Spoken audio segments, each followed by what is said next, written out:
Komisi Perdagangan Adil Korea atau FTC menyatakan bahwa Mercedes-Benz secara sengaja menyeratkan seluruh lini kendaraan listrik EQE dan EQS menggunakan baterai dari raksasa Tiongkok CATL. Namun hasil investigasi mengungkap bahwa sejumlah unit justru menggunakan sel baterai dari Farasis Energy, sebuah produsen yang tidak masuk dalam daftar 10 besar dunia.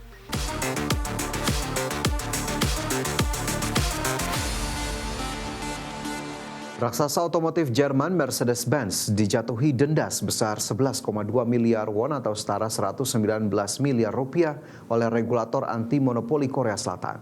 Perusahaan dinilai terbukti menyesatkan konsumen terkait informasi pemasok baterai pada lini kendaraan listriknya.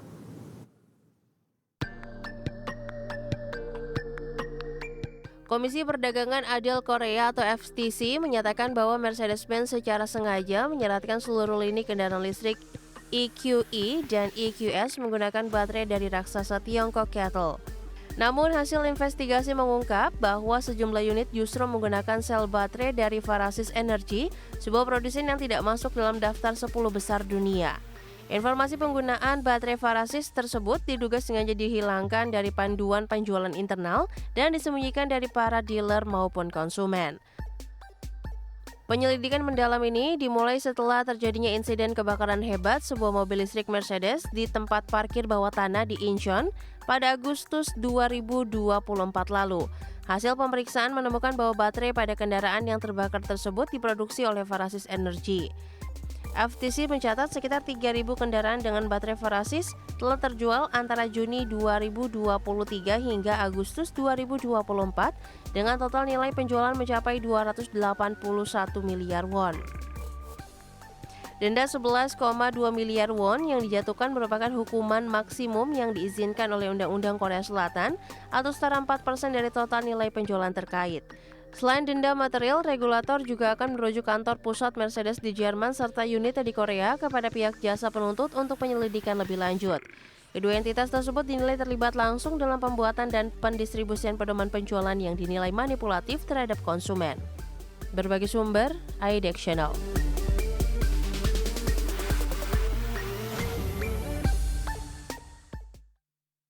Produsen mobil listrik asal China BYD mencatat perlambatan penjualan pada awal 2026 setelah beberapa tahun menunjukkan pertumbuhan yang pesat.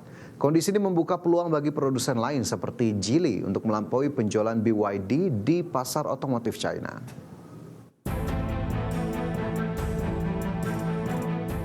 Selama hampir 3 tahun terakhir, BYD dikenal sebagai produsen otomotif dengan pertumbuhan pesat. Perusahaan terus meluncurkan model baru serta memperluas portofolio produknya. Namun memasuki awal 2026, laju penjualan BYD mulai melambat. Dalam 2 bulan pertama tahun ini, perusahaan menjual 400.241 unit kendaraan. Angka tersebut turun 36% dibandingkan periode yang sama tahun lalu. Khusus Februari, penjualan mencapai 190.190 unit atau turun 9,5% dibandingkan Januari. Penurunan ini sebagian dipengaruhi libur tahun baru Imlek serta berkurangnya insentif pajak. Kondisi ini membuat sebagian konsumen menunda pembelian sambil menunggu model baru maupun program dukungan pemerintah. Meski menghadapi tekanan di pasar domestik, performa global BYD masih menguat. Pada Februari saja, perusahaan mengekspor 100.600 kendaraan energi baru termasuk mobil listrik dan plug-in hybrid. Sementara itu sejumlah perusahaan mobil China lain mencatat pertumbuhan signifikan. Penjualan Leap Motor meningkat 19%, sedangkan divisi mobil listrik Xiaomi melonjak 48%. CEO BYD Wang Chuanfu sebelumnya mengakui tekanan persaingan semakin besar. Menurutnya produsen mobil lain mulai mampu memperkecil kesenjangan teknologi yang sebelumnya menjadi keunggulan BYD. Bagi sumber IDX Channel. Presiden Amerika Serikat Donald Trump dilaporkan membeli obligasi milik Netflix senilai lebih dari 1,1 juta dolar Amerika dalam 3 bulan terakhir. Transaksi ini terjadi saat perusahaan streaming tersebut tengah berupaya mengakuisisi Warner Bros. Discovery, namun akhirnya gagal dalam persaingan akuisisi.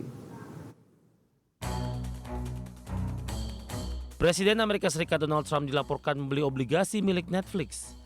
Berdasarkan dokumen pengungkapan pemerintah Amerika Serikat, Donald Trump melakukan sejumlah pembelian obligasi Netflix dalam beberapa transaksi sejak Desember hingga Januari. Total nilai investasi tersebut dilaporkan berkisar 1,1 juta hingga 2,25 juta dolar Amerika.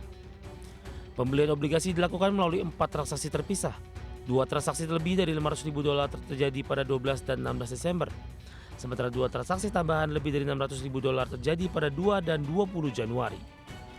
Obligasi Netflix yang dibeli memiliki kupon bunga 5,375% dan akan jatuh tempo pada November 2029. Namun dokumen tersebut tidak menyebutkan apakah obligasi tersebut masih dimiliki atau sudah dijual. Pembelian ini terjadi saat Netflix tengah berupaya mengakuisisi Warner Bros. Discovery.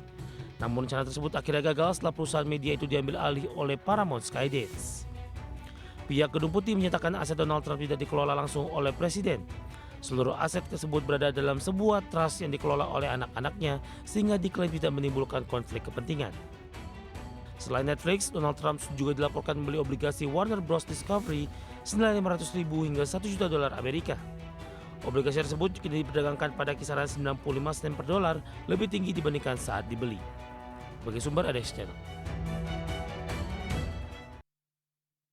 Kembali bersama kami dalam Prime Market Highlights, pemirsa. Industri penerbangan di kawasan Asia Pasifik mulai merasakan dampak hebat dari eskalasi konflik di Timur Tengah. Kenaikan harga bahan bakar jet yang drastis serta penutupan wilayah udara memaksa sejumlah maskapai menaikkan harga tiket secara signifikan demi menjaga keberlangsungan operasional.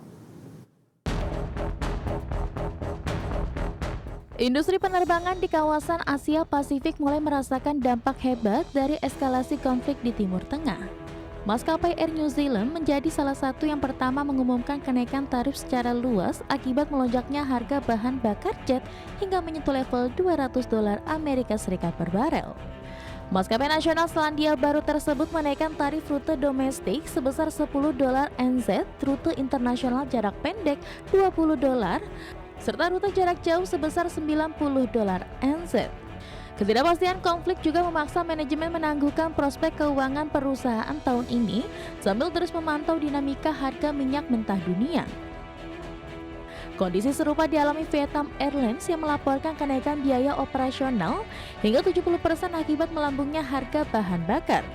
Pihak maskapai ini mendesak pemerintah setempat untuk menghapus pajak lingkungan atas bahan bakar jet guna meringankan beban operasional. Selain harga bahan bakar, penutupan wilayah udara akibat perang juga membatasi kapasitas penerbangan rute Asia Eropa yang memicu pembatalan tur kelompok di sejumlah negara seperti Korea Selatan dan Thailand. Meskipun sempat terpuruk, sejumlah saham maskapai penerbangan di Asia menunjukkan tanda-tanda stabilisasi setelah Presiden Amerika Serikat Donald Trump memberikan sinyal perang dapat segera berakhir. Pernyataan tersebut membuat harga minyak turun ke level $90 per barel pada hari Selasa yang direspon positif oleh pasar modal. Adapun saham Air New Zealand tercatat naik 2%, disusul kenaikan signifikan saham Korean Air sebesar 6% serta penguatan tipis saham Qantas dan Japan Airlines. Berbagai sumber, IDX Channel.